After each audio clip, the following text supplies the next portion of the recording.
ನಮಸ್ತೆ ಸ್ನೇಹಿತರೆ, ಮತ್ತೊಮ್ಮೆ ಸ್ಪರ್ಧಾವಾಹಿನಿ ಯೂಟ್ಯೂಬ್ ಚಾನಲ್ಗೆ ತಮಗೆಲ್ಲ ಆತ್ಮೀಯ ಸ್ವಾಗತ. ಸ್ನೇಹಿತರೆ, ನಾವು ನಿರಂತರವಾಗಿ GPSTER ಮತ್ತು PSTER ಒಂದು ಎಕ್ಸಾಮ್ಗಳಿಗೆ ಉಪಯುಕ್ತವಾದಂತಹ ವಿಡಿಯೋಗಳನ್ನು ಅಪ್ಲೋಡ್ ಮಾಡ್ತಾ ಹೋಗ್ತೀವಿ. ಇಲ್ಲಿವರೆಗೆ ನಾವು 2 ವಿಡಿಯೋಗಳನ್ನ ಅಪ್ಲೋಡ್ ಮಾಡಿದ್ದೀವಿ. ಇದು 3ನೇ ವಿಡಿಯೋ ಆಗಿರ್ತದೆ. ನಾವು ಮೊದಲಿಗೆ ಪರಿಸರ ಅಧ್ಯಯನದ 5ನೇ ತರಗತಿಯ ಪರಿಸರ ಅಧ್ಯಯನದ ಒಂದು ಪಠ್ಯಕ್ರಮಕ್ಕೆ ಸಂಬಂಧಿಸಿದಂಥ ಅಧ್ಯಾಯಗಳನ್ನು ಡಿಸ್ಕಸ್ ಮಾಡ್ತಾ ಹೋಗ್ತಿದ್ದೀವಿ. ಈ ಒಂದು ತರಗತಿ 3ನೇ ಅಧ್ಯಾಯ ಆದಂಥ ಸಮುದಾಯ ಎಂಬ ಒಂದು ಪಾಠದ ಸುಮಾರು 30 ಅತಿ ಮುಖ್ಯ ಪ್ರಶ್ನೋತ್ತರಗಳನ್ನು ಒಳಗೊಂಡಿರುವಂಥ ಒಂದು ತರಗತಿಯಾಗಿರ್ತದೆ. ದಯಮಾಡಿ ನಮ್ಮ ಒಂದು ಚಾನಲನ್ನು ಸಬ್ಸ್ಕ್ರೈಬ್ ಮಾಡಿಕೊಳ್ಳುವ ಮೂಲಕ ನಮಗೆ ಪ್ರೋತ್ಸಾಹ ಕೊಡಬೇಕು ಅಂತ ಹೇಳ್ತಾ ಇವತ್ತಿನ ತರಗತಿಯನ್ನು ಶುರು ಮಾಡೋಣ ಸ್ನೇಹಿತರೆ. ಮೊದಲಿಗೆ ಈ ಸಮುದಾಯ ಅನ್ನೋ ಒಂದು ಪಾಠದ ಪ್ರಶ್ನೋತ್ತರಗಳ ಬಗ್ಗೆ ಡಿಸ್ಕಸ್ ಮಾಡ್ತಾ ಹೋಗೋಣ. ಮೊದಲ ಪ್ರಶ್ನೆ, ಸಮುದಾಯದ ಅತ್ಯಂತ ಸರಳ ಮತ್ತು ನಿಖರವಾದ ವ್ಯಾಖ್ಯಾನ ಯಾವುದು? ಸಮುದಾಯದ ಅತ್ಯಂತ ಸರಳ ಮತ್ತು ನಿಖರ ವ್ಯಾಖ್ಯಾನ ಯಾವುದು? ಆಪ್ಷನ್ ನೋಡ್ತಾ ಹೋದ್ರೆ, ಒಂದೇ ಭಾಷೆ ಮಾತನಾಡುವ ಜನರ ಗುಂಪು, ನಿರ್ದಿಷ್ಟ ಪ್ರದೇಶದಲ್ಲಿ ವಾಸಿಸುವ ಪರಸ್ಪರ ಅವಲಂಬಿತರಾಗಿರುವಂತಹ ಜನರ ಸಮೂಹ. ಮೂರನೇದು, ಕೇವಲ ಒಂದೇ ವೃತ್ತಿ ಮಾಡುವ ಜನರ ಗುಂಪು, ಒಂದೇ ಕುಟುಂಬದ ಸದಸ್ಯರ ಗುಂಪು. ಈ 4 ಆಯ್ಕೆಗಳಲ್ಲಿ ಸರಿಯಾದ ಉತ್ತರ ಒಂದು ನಿರ್ದಿಷ್ಟ ಪ್ರದೇಶದಲ್ಲಿ ವಾಸಿಸುವ ಪರಸ್ಪರ ಅವಲಂಬಿತರಾಗಿರುವಂತಹ ಜನರ ಸಮೂಹವನ್ನು ನಾವು ಸಮುದಾಯ ಅಂತ ಕರಿತೀವಿ. ಹೌದಾ? ಅದಕ್ಕೆ ಸಂಬಂಧಪಟ್ಟಂತ ವಿವರಣೆಯನ್ನು ನೋಡ್ತಾ ಹೋದ್ರೆ ನೋಡಿ, ಸಮುದಾಯ ಎಂದರೆ ಒಂದು ನಿರ್ದಿಷ್ಟ ಪ್ರದೇಶದಲ್ಲಿ ನಾವು ನಮ್ಮವರು ಎಂಬ ಭಾವನೆಯಿಂದ ಪರಸ್ಪರ ಅವಲಂಬಿತರಾಗಿರುವುದನ್ನು ನಾವು ಏನಂತ ಕರಿತೀವಿ? ಸಮುದಾಯ ಅಂತ ಕರಿತೀವಿ. ಓಕೆನಾ? ಮುಂದಿನ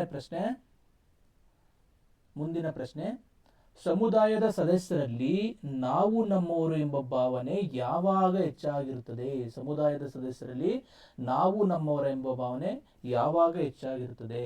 ಆಯ್ಕೆಗಳನ್ನು ನೋಡ್ತಾ ಹೋದ್ರೆ, ಸಮುದಾಯದ ಗಾತ್ರ ದೊಡ್ಡದಾಗಿದ್ದಾಗ, ಸಮುದಾಯದ ಗಾತ್ರ ಚಿಕ್ಕದಾಗಿದ್ದಾಗ, ನಗರ ಪ್ರದೇಶಗಳಲ್ಲಿ ವಾಸಿಸುವಾಗ, ಸಮುದಾಯದ ಸದಸ್ಯರ ಸಂಖ್ಯೆ 10 ಲಕ್ಷ ಮೀರಿದಾಗ. ಈ ಒಂದು ಆಯ್ಕೆಗಳನ್ನು ಗಮನಿಸಿದಾಗ ಈ ಒಂದು ಪ್ರಶ್ನೆಗೆ ಸರಿಯಾದ ಉತ್ತರ ಸಮುದಾಯದ ಗಾತ್ರ ಚಿಕ್ಕದಿದ್ದಾಗ, ಅಥವಾ ಚಿಕ್ಕದಾದ ಸಮುದಾಯ ಇದ್ರೆ ನೋಡಿ, ಇಲ್ಲಿ ಸಮುದಾಯದ ಗಾತ್ರ ಚಿಕ್ಕದಾಗಿದ್ದಾಗ ಸದಸ್ಯರಲ್ಲಿ ಭಾವನಾತ್ಮಕ ಒಗ್ಗಟ್ಟು ಹೆಚ್ಚಾಗಿರುವಂಥದ್ದು. ಹೌದಲ್ವಾ? ನಾವು ಗ್ರಾಮಗಳಲ್ಲಿ ನೋಡಿದಾಗ ಈ ಒಂದು ಒಗ್ಗಟ್ಟು ಜಾಸ್ತಿ ಇರೋದನ್ನು ನೋಡ್ತೀವಿ. ಆದರೆ ನಗರ ಪ್ರದೇಶಗಳಲ್ಲಿ ಈ ಭಾವನಾತ್ಮಕ ಸಂಬಂಧಗಳು ಕಡಿಮೆಯಾಗಿರೋದನ್ನು ನೋಡ್ತೀವಿ. ಅದಕ್ಕೆ ಏನು ಕಾರಣ ಅಂತಂದ್ರೆ, ಆ ಒಂದು ಸಮುದಾಯದ ಗಾತ್ರದ ಮೇಲೆ ಭಾವನಾತ್ಮಕ ಒಗ್ಗಟ್ಟು ನಿರ್ಧಾರವಾಗುವುದನ್ನು ನೋಡ್ತೀವಿ. ಮುಂದಿನ ಪ್ರಶ್ನೆ, ಪ್ರಾಣಿ ಜಗತ್ತಿನಲ್ಲಿ ಸಮುದಾಯ ಜೀವನಕ್ಕೆ ಮತ್ತು ಕೆಲಸಗಳ ಹಂಚಿಕೆಗೆ ಉತ್ತಮ ಉದಾಹರಣೆ ಯಾವುದು? ಪ್ರಾಣಿ ಜಗತ್ತಿನಲ್ಲಿ ಸಮುದಾಯ ಜೀವನಕ್ಕೆ ಮತ್ತು ಕೆಲಸಗಳ ಹಂಚಿಕೆಗೆ ಉತ್ತಮ ಉದಾಹರಣೆ ಯಾವುದು? ಹುಲಿ ಮತ್ತು ಸಿಂಹಗಳು, ಆನೆ ಮತ್ತು ಜಿಂಕೆ, ಜೇನುಹುಳುಗಳು ಮತ್ತು ಇರುವೆಗಳು, ಹಾವು ಮತ್ತು ಹಲ್ಲಿ. ಈ 4 ಆಪ್ಷನ್ ಅಲ್ಲಿ ಸರಿಯಾದ ಉತ್ತರ ಜೇನುಹುಳುಗಳು ಮತ್ತು ಇರುವೆಗಳು ಅನ್ನೋದು ಈ ಒಂದು ಪ್ರಶ್ನೆಗೆ ಸರಿಯಾದ ಉತ್ತರ ಆಗ್ತದೆ. ಇದಕ್ಕೆ ಸಂಬಂಧಿಸಿದಂತಹ ವಿವರಣೆಯನ್ನು ನೋಡ್ತಾ ಹೋದ್ರೆ ನೋಡಿ, ಇಲ್ಲಿ ಜೇನುಹುಳುಗಳು ಮತ್ತು ಇರುವೆಗಳು ಗುಂಪಿನಲ್ಲಿ ವಾಸ ಮಾಡುವುದರಿಂದ ನಿಖರವಾದ ಕೆಲಸಗಳನ್ನು ನಾವೇನ್ ಮಾಡ್ತೇವೆ? ಹಂಚಿಕೆ ಮಾಡಿಕೊಂಡು ಜೀವನವನ್ನ ಮಾಡ್ತವೆ ಇವು. ಓಕೆನಾ?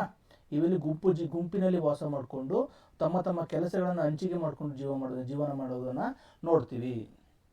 ಮುಂದಿನ ಪ್ರಶ್ನೆ, ಭಾರತದಲ್ಲಿ 70% ಗ್ರಾಮೀಣ ಜನರಿಗೆ ಮುಖ್ಯ ಜೀವನಾಧಾರ ಯಾವುದು? ನೋಡಿ, ಇಲ್ಲಿ ನಮ್ಮ ಭಾರತದಲ್ಲಿ ಇವಾಗಲೂ ಕೂಡ ಗ್ರಾಮೀಣ ಪ್ರದೇಶದಲ್ಲಿ ಜನರು ವಾಸ ಮಾಡುವ ಸಂಖ್ಯೆ 70%ರಷ್ಟಿದೆ. ಅವರ ಒಂದು ಮೂಲಾಧಾರ ಅಥವಾ ಅವರ ಒಂದು ಜೀವನಾಧಾರ ಯಾವುದು ಅಂತಂದ್ರೆ, ಆಪ್ಷನ್ ನೋಡ್ತಾ ಹೋದ್ರೆ ಮೀನುಗಾರಿಕೆ, ಹೈನುಗಾರಿಕೆ, ಕೃಷಿ ಮತ್ತು ಕೈಗಾರಿಕೆ. ಈ ಒಂದು ಪ್ರಶ್ನೆಗೆ ಸರಿಯಾದ ಉತ್ತರ ಕೃಷಿ ಅನ್ನೋದು. ಹೌದಲ್ವಾ? ನಮ್ಮದು ಒಂದು ಕೃಷಿ ಪ್ರಧಾನ ರಾಷ್ಟ್ರ. ಸೊ ಇಲ್ಲಿ ಸುಮಾರು ಇದಕ್ಕೆ ಸಂಬಂಧಪಟ್ಟಂತ ವಿವರಣೆ ನೋಡ್ತಾ ಹೋದ್ರೆ ನೋಡಿ, ಇಲ್ಲಿ ಭಾರತದ ಗ್ರಾಮಗಳಲ್ಲಿ ವಾಸಿಸುವ 72 ಭಾಗದಷ್ಟು ಜನರಲ್ಲಿ 70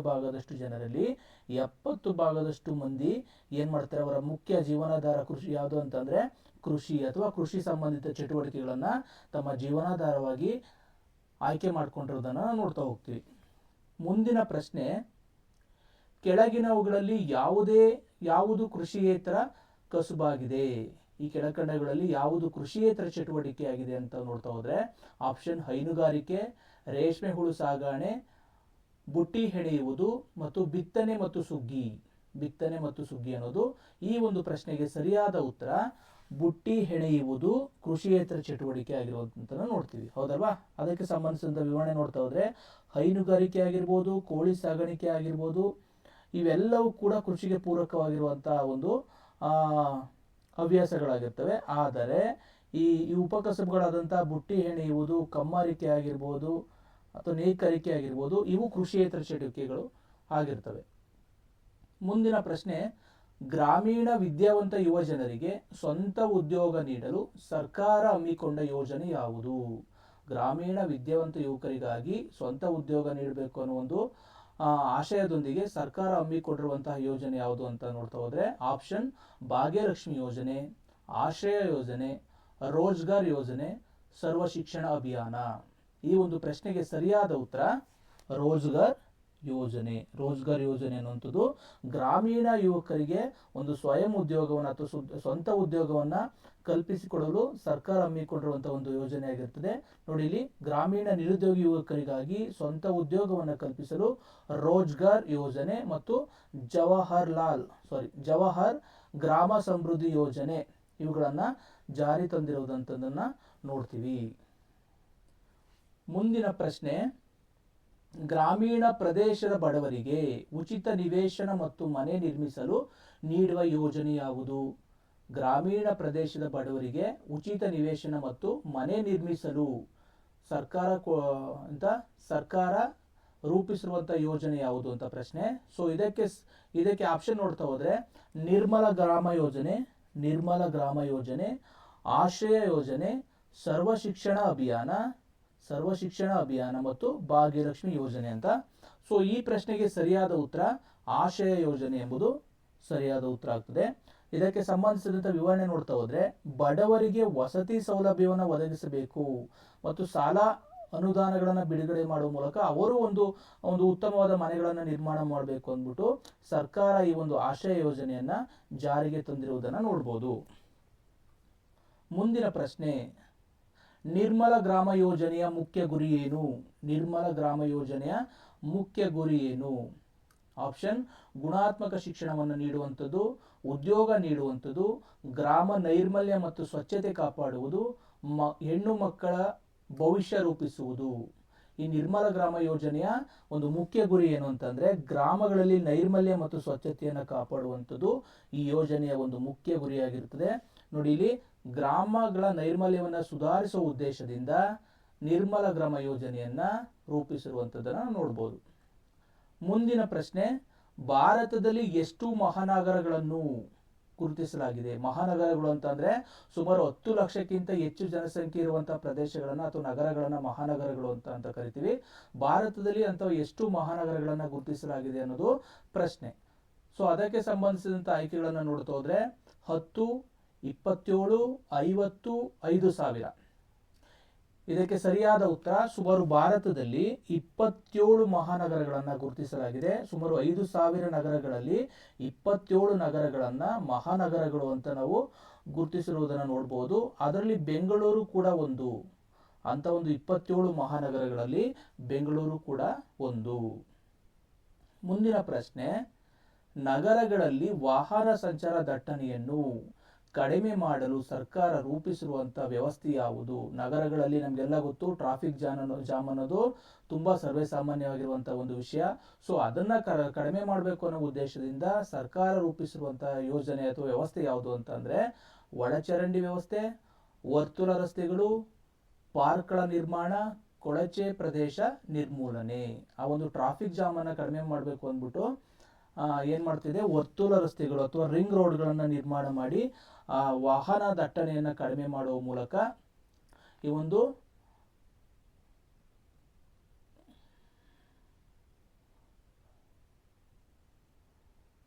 ವಾಹನ ದಟ್ಟಣೆಯನ್ನ ಕಡಿಮೆ ಮಾಡಿರುವುದನ್ನಂತದನ್ನ ನೋಡ್ಬೋದು. ಮುಂದಿನ ಪ್ರಶ್ನೆ, ಬುಡಕಟ್ಟು ಸಮುದಾಯದ ಸದಸ್ಯರು ಸಾಮಾನ್ಯವಾಗಿ ಎಲ್ಲಿ ವಾಸಿಸುತ್ತಾರೆ? ಬುಡಕಟ್ಟು ಸಮುದಾಯದ ಸದಸ್ಯರು ಸಾಮಾನ್ಯವಾಗಿ ಎಲ್ಲಿ ವಾಸಿಸುತ್ತಾರೆ? ಆಪ್ಷನ್ಗಳು: ನಗರದ ಕೊಳಚೆ ಪ್ರದೇಶಗಳಲ್ಲಿ, ಸುಸಜ್ಜಿತ ಬಡಾವಣೆಗಳಲ್ಲಿ, ದಟ್ಟ ಅರಣ್ಯಗಳಲ್ಲಿ ಮತ್ತು ಗುಡ್ಡಗಾಡು ಪ್ರದೇಶಗಳಲ್ಲಿ, ನದಿ ತೀರದಲ್ಲಿ. ಇದಕ್ಕೆ ಸರಿಯಾದ ಉತ್ತರ ದಟ್ಟ ಅರಣ್ಯಗಳಲ್ಲಿ ಮತ್ತು ಗುಡ್ಡಗಾಡು ಪ್ರದೇಶಗಳಲ್ಲಿ ಈ ಬುಡಕಟ್ಟು ಸಮುದಾಯ ವಾಸ ಮಾಡುವುದನ್ನು ನೋಡ್ತೀವಿ. ಪ್ರಕೃತಿಯ ಒಡಲಿನಲ್ಲಿ ದಟ್ಟ ಅರಣ್ಯ ಮತ್ತು ಗುಡ್ಡಗಳಲ್ಲಿ ವಾಸಿಸುವ ಕುಟುಂಬಗಳ ಸಮೂಹವನ್ನೇ ನಾವು ಬುಡಕಟ್ಟು ಸಮುದಾಯ ಅಂತ ಕರಿಬಹುದು. ಬುಡಕಟ್ಟು ಸಮುದಾಯ ಅಂತ ಕರಿಬಹುದು.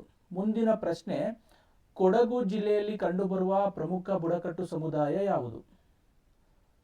ಆಪ್ಷನ್: ಸೋಲಿಗರು, ಕೊರಗರು, ಜೇನು ಕುರುಬರು ಮತ್ತು ಎರವರು, ಸಿದ್ದಿಗಳು. ಈ ಒಂದು ಪ್ರಶ್ನೆಗೆ ಸರಿಯಾದ ಉತ್ತರ ಜೇನು ಕುರುಬರು ಮತ್ತು ಎರವರು ಅನ್ನೋದು ಸರಿಯಾದ ಉತ್ತರ. ಈ ಕೊಡಗು ಜಿಲ್ಲೆಯಲ್ಲಿ ಈ ಒಂದು ಸಮುದಾಯಕ್ಕೆ ಅಥವಾ ಈ ಒಂದು ಬುಡಕಟ್ಟು ಜನಾಂಗ ಕಂಡುಬರುವುದನ್ನು ನಾವು ಕಾಣ್ತೀವಿ. ಮುಂದಿನ ಪ್ರಶ್ನೆ, ಮೈಸೂರು ಜಿಲ್ಲೆಯ ಪ್ರಸಿದ್ಧ ಬುಡಕಟ್ಟು ಸಮುದಾಯ ಯಾವುದು? ಮೈಸೂರು ಜಿಲ್ಲೆಯಲ್ಲಿ ಕಂಡುಬರುವಂತಹ ಒಂದು ಪ್ರಸಿದ್ಧ ಬುಡಕಟ್ಟು ಸಮುದಾಯ ಯಾವುದು ಅಂತ ಆಯ್ಕೆಗಳನ್ನು ನೋಡ್ತಾ ಹೋದ್ರೆ, ಕೊರಗರು, ಸೋಲಿಗರು, ಜೇನು ಕುರುಬರು, ಸಿದ್ದಿಗಳು. ಈ ಒಂದು 4 ಆಯ್ಕೆಗಳಲ್ಲಿ ಸೋಲಿಗರು ಮೈಸೂರು ಜಿಲ್ಲೆಯಲ್ಲಿ ಕಂಡುಬರುವಂತಹ ಒಂದು ಪ್ರಮುಖವಾದ ಒಂದು ಬುಡಕಟ್ಟು ಸಮುದಾಯ ಆಗಿರುವಂತದ್ದನ್ನ ನೋಡ್ಬೋದು. ಮುಂದಿನ ಪ್ರಶ್ನೆ, ಬುಡಕಟ್ಟು ಸಮುದಾಯದವರು ಮುಖ್ಯವಾಗಿ ಈ ಯಾವ ಸೌಲಭ್ಯದಿಂದ ವಂಚಿತರಾಗಿರುತ್ತಾರೆ? ಆಪ್ಷನ್ ನೋಡ್ತಾ ಹೋದ್ರೆ, ಕೇವಲ ಆಹಾರದಿಂದ, ಕೇವಲ ಮಾರುಕಟ್ಟೆಯಿಂದ, ಶಿಕ್ಷಣ, ಆರೋಗ್ಯ, ವಿದ್ಯುತ್ ಮತ್ತು ಸಾರಿಗೆಯಿಂದ, ಹಬ್ಬಗಳಿಂದ. ಈ ಒಂದು ಪ್ರಶ್ನೆಗೆ ಸರಿಯಾದ ಉತ್ತರ ಬುಡಕಟ್ಟು ಸಮುದಾಯದಲ್ಲಿ ಈ ಒಂದು ಶಿಕ್ಷಣ, ಆರೋಗ್ಯ, ವಿದ್ಯುತ್, ಸಾರಿಗೆ ಇವೆಲ್ಲವೂ ಕೂಡ ಕಡಿಮೆ ಪ್ರಮಾಣದಲ್ಲಿ ಸಿಗುವುದರಿಂದ ಇತ್ತೀಚಿನ ದಿನಗಳವರೆಗೂ ಕೂಡ ಇವರು ಇಂಥ ಒಂದು ಸೌಲಭ್ಯಗಳನ್ನು ಪಡ್ಕೊಳ್ಳಿಕ್ಕೆ ತುಂಬಾ ಒಂದು ಕಷ್ಟವನ್ನು ಪಡ್ತಾ ಇರುವಂತದ್ದನ್ನ ನೋಡ್ಬೋದು. ಮುಂದಿನ ಪ್ರಶ್ನೆ, ಪರಿಸರ ಪ್ರೇಮಿಗಳ ಸಮುದಾಯವು ಕೆಳಗಿನ ಯಾವ ರೂಪದ ಸಮುದಾಯಕ್ಕೆ ಉದಾಹರಣೆಯಾಗಿದೆ? ಆಯ್ಕೆಗಳನ್ನು ನೋಡ್ತಾ ಹೋದ್ರೆ, ಆಸಕ್ತಿ ಸಮುದಾಯ, ಒಂದು ಕಾರ್ಯ ಸಾಧನೆ ಅಥವಾ ಬದಲಾವಣೆ ತರಲು ಒಂದುಗೂಡುವಂತಹ ಸಮುದಾಯ, ವೃತ್ತಿ ಸಮುದಾಯ, ಭಾಷಾ ಸಮುದಾಯ. ನೋಡಿ, ಪರಿಸರವನ್ನ ರಕ್ಷಣೆ ಮಾಡಬೇಕು ಅಂತ ಒಂದು ಕೂಡಿಕೊಂಡಂತಹ ಸಮುದಾಯವು ಯಾವುದಕ್ಕೆ ಸಂಬಂಧಪಟ್ಟಿರ್ತದೆ ಅಂತಂದ್ರೆ, ಒಂದು ಕಾರ್ಯ ಸಾಧನೆಗಾಗಿ ಅಥವಾ ಬದಲಾವಣೆಯನ್ನು ತರಲು ಒಂದುಗೂಡಿದಂತ ಒಂದು ಸಮುದಾಯ ಆಗಿರುವಂತದ್ದನ್ನ ನಾವು ನೋಡ್ತೀವಿ. ನೋಡಿ, ನಿರ್ದಿಷ್ಟ ಗುರಿ ಮತ್ತು ಬದಲಾವಣೆಯನ್ನು ಸಾಧಿಸಲು ಸೇರುವ ಗುಂಪುಗಳನ್ನು ಈ ರೀತಿ ಗುರುತಿಸಬಹುದಾಗಿದೆ. ಯಾವ ರೀತಿ ಅಂದ್ರೆ, ಈ ಒಂದು ಪರಿಸರವನ್ನ ರಕ್ಷಣೆ ಮಾಡ್ಲಿಕ್ಕಾಗಿರ್ಬೋದು ಅಥವಾ ಯಾವುದಾದ್ರೂ ಒಂದು ನಿರ್ದಿಷ್ಟ ಗುರಿಯನ್ನ ಸಾಕಾರಗೊಳಿಸ್ಲಿಕ್ಕೋಸ್ಕರ ಕೂಡಿಕೊಂಡಂತ ಒಂದು ಗುಂಪನ್ನ ನಾವು ಈ ತರ ಏನಂತ ಕರಿಬಹುದು? ಒಂದು ಕಾರ್ಯ ಸಾಧನೆ ಅಥವಾ ಬದಲಾವಣೆ ತರಲು ಒಂದುಗೂಡುವ ಸಮುದಾಯ ಅಂತ ಕರಿಬಹುದು.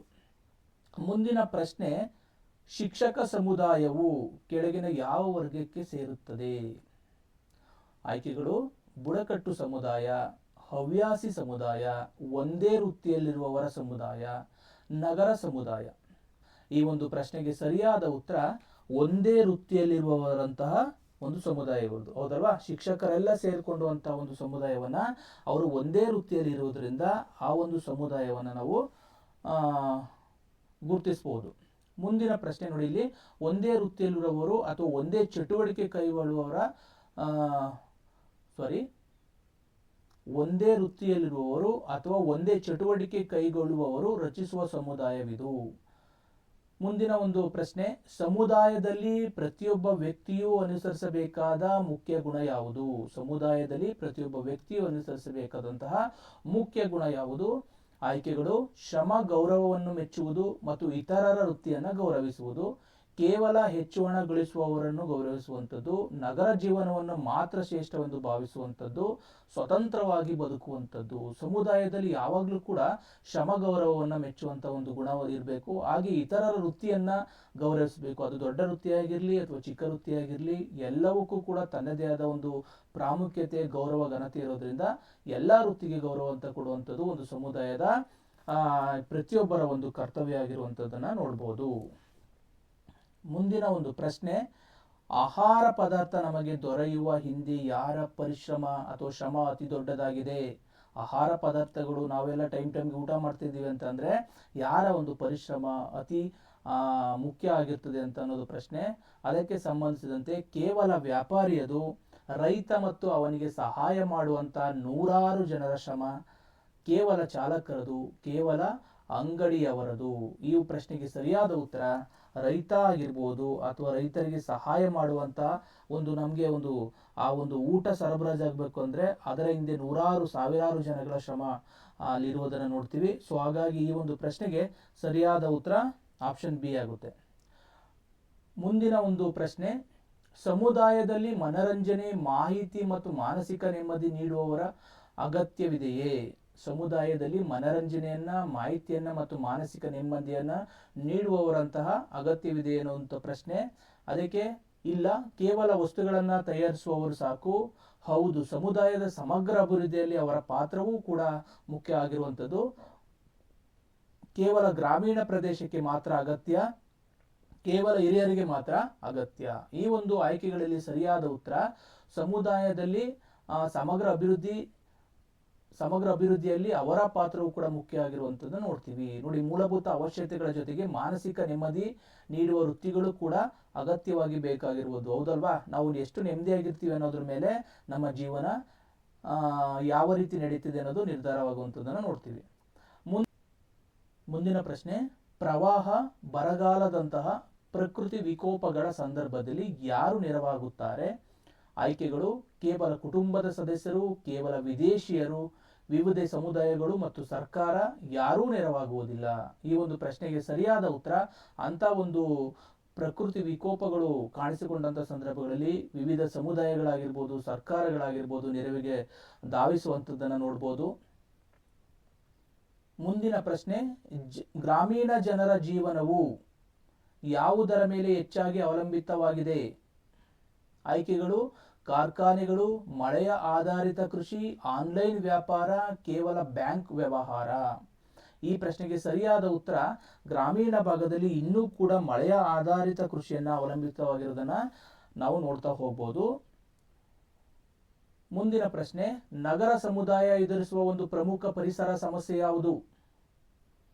ಆಯ್ಕೆಗಳು: ಹೆಚ್ಚು ಅರಣ್ಯ ಇರುವಂಥದ್ದು, ಶುದ್ಧ ವಾಯು, ಕೈಗಾರಿಕೆಗಳು ಮತ್ತು ವಾಹನಗಳಿಂದ ಮಾಲಿನ್ಯವಾಗುವಂಥದ್ದು, ಮಣ್ಣಿನ ಸವಕಳಿ ಕಡಿಮೆ ಇರುವಂಥದ್ದು. ಈ ಒಂದು ಪ್ರಶ್ನೆಗೆ ಸರಿಯಾದ ಉತ್ತರ, ನಗರಗಳಲ್ಲಿ ಈ ಕೈಗಾರಿಕೆಗಳು ಮತ್ತು ವಾಹನಗಳಿಂದ ಈ ಬಿಡುಗಡೆಯಾಗುವಂತಹ ಅನಿಲದಿಂದ ಅವರ ಆರೋಗ್ಯದ ಮೇಲೆ ದುಷ್ಪರಿಣಾಮ ಬೀರುವಂಥದ್ದನ್ನ ನೋಡ್ಬೋದು.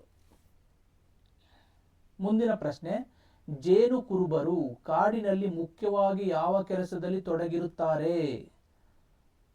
ಆಯ್ಕೆಗಳು: ಸಾಫ್ಟ್ವೇರ್ ಕೆಲಸ, ಕೃಷಿ ಯಂತ್ರೋಪಕರಣ ತಯಾರಿ, ಜೇನುತುಪ್ಪ ಸಂಗ್ರಹಣೆ, ಬಟ್ಟೆ ನೇಯುವುದು. ಈ ಒಂದು ಪ್ರಶ್ನೆಗೆ ಸರಿಯಾದ ಉತ್ತರ, ಜೇನು ಕುರುಬರು ಅವರ ಮುಖ್ಯ ಕಸುಬು ಜೇನುತುಪ್ಪಗಳ ಸಂಗ್ರಹಣೆಯನ್ನ ಮಾಡುವಂಥದ್ದು. ನೋಡಿ, ಹೆಸರೇ ಸೂಚಿಸುವಂತೆ ಇವರು ಕಾಡಿನಲ್ಲಿ ಜೇನು ಸಂಗ್ರಹಿಸುವಲ್ಲಿ ಪರಿಣಿತಿಯನ್ನ ಪಡ್ಕೊಂಡಿರ್ತಾರೆ. ಮುಂದಿನ ಒಂದು ಪ್ರಶ್ನೆ, ದಕ್ಷಿಣ ಕನ್ನಡ ಜಿಲ್ಲೆಯ ಪ್ರಮುಖ ಬುಡಕಟ್ಟು ಸಮುದಾಯ ಯಾವುದು? ಆಯ್ಕೆಗಳು: ಎರವರು, ಕೊರಗರು, ಸೋಲಿಗರು, ಸಿದ್ದಿಗಳು. ಈ ಒಂದು ಪ್ರಶ್ನೆಗೆ ಸರಿಯಾದ ಉತ್ತರ ಕೊರಗರು. ಕರ್ನಾಟಕದ ಕರಾವಳಿ ಭಾಗವಾದ ದಕ್ಷಿಣ ಕನ್ನಡ ಜಿಲ್ಲೆಯಲ್ಲಿ ಈ ಒಂದು ಕೊರಗ ಬುಡಕಟ್ಟು ಜನಾಂಗ ಕಂಡು ಬರುವುದನ್ನು ನಾವು ನೋಡ್ಬೋದು. ಮುಂದಿನ ಪ್ರಶ್ನೆ, ಗುಣಾತ್ಮಕ ಶಿಕ್ಷಣ ನೀಡಲು ಹಮ್ಮಿಕೊಂಡಿರುವ ಯೋಜನೆಯು ಯಾವುದಕ್ಕೆ ಸಂಬಂಧಿಸಿದೆ? ಗುಣಾತ್ಮಕ ಶಿಕ್ಷಣವನ್ನ ನೀಡುವ ಸಲುವಾಗಿ ಹಮ್ಮಿಕೊಂಡಿರುವಂತಹ ಯೋಜನೆ ಯಾವುದು? ನಿರ್ಮಲ ಗ್ರಾಮ, ಭಾಗ್ಯಲಕ್ಷ್ಮಿ, ಸರ್ವ ಶಿಕ್ಷಣ ಅಭಿಯಾನ, ಆಶ್ರಯ ಯೋಜನೆ. ಈ ಒಂದು ಪ್ರಶ್ನೆಗೆ ಸರಿಯಾದ ಒಂದು ಉತ್ತರ ಅಂದ್ರೆ ಸರ್ವ ಶಿಕ್ಷಣ ಅಭಿಯಾನ ಅನ್ನುವಂಥದ್ದು ಎಲ್ಲರಿಗೂ ಸಮಾನ ಮತ್ತು ಗುಣಾತ್ಮಕ ಶಿಕ್ಷಣವನ್ನ ನೀಡಬೇಕು ಅನ್ನೋ ಉದ್ದೇಶದಿಂದ ಜಾರಿಯಾಗಿರುವಂತಹ ಒಂದು ಪ್ರಮುಖ ಯೋಜನೆಯಾಗಿದೆ. ಮುಂದಿನ ಒಂದು ಪ್ರಶ್ನೆ, ಗ್ರಾಮಗಳಲ್ಲಿ ಜನರು ಪರಸ್ಪರ ಹೇಗೆ ಇರುತ್ತಾರೆ? ಗ್ರಾಮಗಳಲ್ಲಿ ಜನರು ಪರಸ್ಪರ ಹೇಗೆ ಇರುತ್ತಾರೆ? ಪರಸ್ಪರ ಅವಲಂಬನೆ ಹೆಚ್ಚಾಗಿರುತ್ತದೆ, ಒಬ್ಬರಿಗೊಬ್ಬರು ಸಂಬಂಧವಿರುವುದಿಲ್ಲ, ಕೇವಲ ಸ್ವಾರ್ಥಿಗಳಾಗಿರುತ್ತಾರೆ, ನಗರದವರಿಗಿಂತ ದೂರವಿರುತ್ತಾರೆ. ಈ ಒಂದು ಪ್ರಶ್ನೆಗೆ ಸರಿಯಾದ ಉತ್ತರ, ಗ್ರಾಮೀಣ ಪ್ರದೇಶದಲ್ಲಿ ಪರಸ್ಪರ ಅವಲಂಬನೆ ಅನ್ನೋದು ಹೆಚ್ಚಾಗಿ ಕಂಡು ಬರುವುದನ್ನು ನಾವು ನೋಡ್ತೀವಿ. ನೋಡಿ, ಗ್ರಾಮೀಣ ಜೀವನದಲ್ಲಿ ಜನರು ಒಬ್ಬರನ್ನೊಬ್ಬರು ನೆಚ್ಚಿಕೊಂಡು ಬದುಕುತ್ತಾರೆ ಮತ್ತು ಎಲ್ಲಾ ವೃತ್ತಿಯವರನ್ನ ಗೌರವಿಸುವುದನ್ನು ನಾವು ಕಾಣ್ತೀವಿ. ಮುಂದಿನ ಪ್ರಶ್ನೆ, ನಗರಗಳಲ್ಲಿ ಕುಡಿಯುವ ನೀರು ಪೂರೈಸಲು ಸರ್ಕಾರ ಏನನ್ನು ನಿರ್ಮಿಸುತ್ತದೆ? ಕುಡಿಯುವ ನೀರಿನ ಪೂರೈಕೆಗಾಗಿ ನಗರಗಳಲ್ಲಿ ಸರ್ಕಾರ ಏನನ್ನು ನಿರ್ಮಾಣ ಮಾಡ್ತದೆ ಅನ್ನೋದು ಪ್ರಶ್ನೆ. ಸೊ ಕೇವಲ ಬಾವಿಗಳನ್ನ, ಜಲಾಶಯಗಳಿಂದ ಕೊಳವೆಗಳ ಮೂಲಕ ಶುದ್ಧ ನೀರು ಪೂರೈಕೆ, ಮಳೆ ನೀರು ಸಂಗ್ರಹ ಮಾತ್ರ, ಸಮುದ್ರ ನೀರು ಶುದ್ಧೀಕರಣ ಮಾತ್ರ. ಈ ಒಂದು ಪ್ರಶ್ನೆಗೆ ಸರಿಯಾದ ಉತ್ತರ ಜಲಾಶಯಗಳಿಂದ ಕೊಳವೆಗಳ ಮೂಲಕ ಶುದ್ಧ ನೀರನ್ನು ಪೂರೈಕೆ ಮಾಡುವಂಥದ್ದು ಸರ್ಕಾರದ ಒಂದು ಆದ್ಯ ಕರ್ತವ್ಯ ಆಗಿರುವಂಥದ್ದು. ಹೌದಾ? ನೋಡಿ, ಇದು ನಗರದ ದೊಡ್ಡ ಜನಸಂಖ್ಯೆಗೆ ಶುದ್ಧ ನೀರು ನೀಡಲು ಪೈಪ್ಲೈನ್ ವ್ಯವಸ್ಥೆಯನ್ನ ಮಾಡಲಾಗಿರುತ್ತದೆ. ಮುಂದಿನ ಪ್ರಶ್ನೆ, ಸಮುದಾಯವು ಅಭಿವೃದ್ಧಿಯಾಗಲು ಅತಿ ಮುಖ್ಯವಾದುದು ಯಾವುದು? ಕೇವಲ ಹಣ, ಸದಸ್ಯರ ನಡುವಿನ ಸಹಕಾರ, ಸ್ನೇಹ ಮತ್ತು ವಿಶ್ವಾಸ, ಅತಿ ಹೆಚ್ಚು ಮಾಲಿನ್ಯ, ದೊಡ್ಡ ಕಟ್ಟಡಗಳು. ಈ ಪ್ರಶ್ನೆಗೆ ಸರಿಯಾದ ಉತ್ತರ ಯಾವುದೇ ಒಂದು ಸಮುದಾಯ ಅಥವಾ ಯಾವುದೇ ಒಂದು ಗ್ರಾಮ ಆಗಿರ್ಬೋದು, ನಗರಗಳಾಗಿರ್ಬೋದು ಅಭಿವೃದ್ಧಿ ಆಗ್ಬೇಕಂದ್ರೆ ಅಲ್ಲಿರುವಂತಹ ಸದಸ್ಯರುಗಳ ನಡುವೆ ಸಹಕಾರ ಇರಬೇಕು, ಸ್ನೇಹ ಮತ್ತು ವಿಶ್ವಾಸಗಳಿದ್ದಾಗ ಮಾತ್ರ ಅದು ಅಭಿವೃದ್ಧಿಯನ್ನ ಹೊಂದಲಿಕ್ಕೆ ಸಾಧ್ಯ. ಮುಂದಿನ ಪ್ರಶ್ನೆ, ಜಾನಪದ ಆಸಕ್ತಿಗರ ಸಮುದಾಯವು ಈ ಯಾವ ಅಂಶವನ್ನ ಆಧರಿಸಿ ರಚನೆಯಾಗಿರುತ್ತದೆ? ವೃತ್ತಿಯನ್ನ, ಆಸಕ್ತಿ ಮತ್ತು ಅಭಿರುಚಿಯನ್ನ, ಲಿಂಗ, ವಯಸ್ಸು. ನೋಡಿ, ಜಾನಪದ ಆಸಕ್ತಿಗರ ಸಮುದಾಯ ಅನ್ನೋದು ಅವರ ಆಸಕ್ತಿ ಮತ್ತು ಅಭಿರುಚಿಗಳ ಒಂದು ಅಂಶದಿಂದ ಅವರು ಈ ಒಂದು ಸಮುದಾಯವನ್ನ ಏನ್ ಮಾಡ್ಕೊಂಡಿರ್ತಾರೆ, ರಚನೆ ಮಾಡ್ಕೊಂಡಿರೋದನ್ನ ನೋಡ್ತೀವಿ. ಮುಂದಿನ ಪ್ರಶ್ನೆ ಮತ್ತು ಕೊನೆಯ ಪ್ರಶ್ನೆ, ನಮ್ಮ ರಾಜ್ಯದ ರಾಜಧಾನಿ ಬೆಂಗಳೂರು ಒಂದು ಪುಟ್ಟಹಳ್ಳಿ, ಮಹಾನಗರ, ಬುಡಕಟ್ಟು ಪ್ರದೇಶ, ಕೇವಲ ಕೈಗಾರಿಕಾ ತಾಣ?